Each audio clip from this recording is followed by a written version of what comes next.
I really love America. We're teaching our kids to love America, to fall in love with this country. We're teaching them something about the spirit of America, what makes us who we are as a people. It's a discovery and innovation. Instead of the government being the sovereign and the citizen being the servant, they flipped that. The citizen became the sovereign. The government became the servant.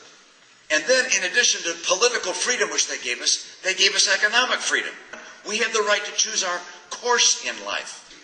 This became the place on the planet that every pioneer, every freedom lover, every innovator wanted to come to. It's who we are, this passion we have for innovation, discovery, this empire in our purpose, a new era in our brains. It makes us who we are. It's what has allowed us to surpass anything the world has seen before in terms of power, economic success, and goodness.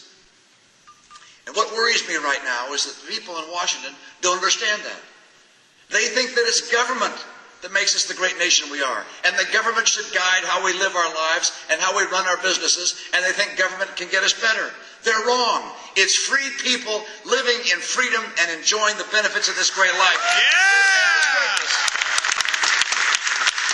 We did kind of an unusual thing 4 years ago as a nation. About 4 years ago, we selected as president someone who we didn't know very well.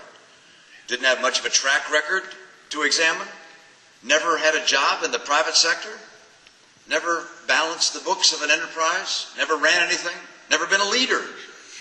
And someone once asked, what would happen if you chose as president of the United States someone who had no experience? Now we know.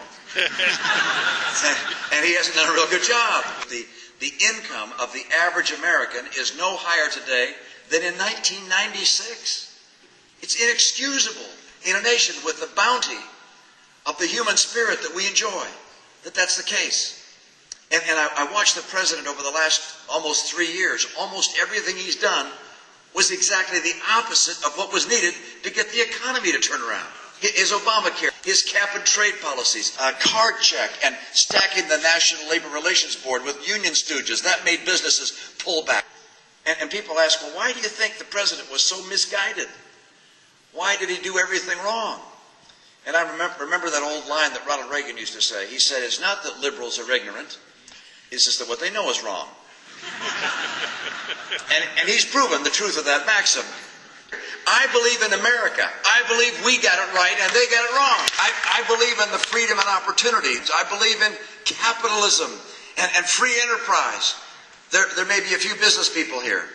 Yeah. I don't think the president likes you very much.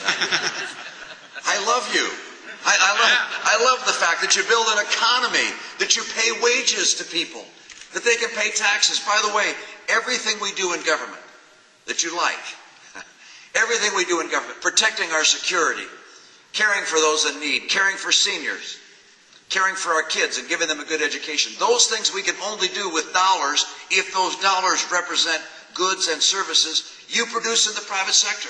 They think they know better than America's free enterprise system and free people, and they're wrong. The people of America have the right solutions for America. Government should be its ally. It should not be its opponent. I'm overwhelmingly optimistic about the future of the country. My optimism flows from my confidence in the American people, in the patriotism of our people, in our willingness to rise to the occasion regardless of the challenges we face. And I have seen it time and time again. It's an honor to be able to sacrifice for the greatest nation on earth. Let me call on the greatness of the American people in a time of need. We draw on that patriotism. And if we have leaders that will tell the truth and live with integrity and who actually know how to lead, to rebuild the foundation of our economy and to keep America the hope of the earth, that we will do it. That the American people will rise to the occasion and we will be known as well as a great American generation with empires in our purpose and new eras in our brains. Thank you so much. All right. Thank you for coming. Mitt would love to stay and answer questions. I've been with him since early this morning. We had a great group in Tucson and then 800 people out at one of our retirement centers. And he's been doing interviews in the car all day. He's got 2 more interviews yet to go tonight. So we're going to excuse Mitt. But thank you for coming, and let's let Mitt get out of here so he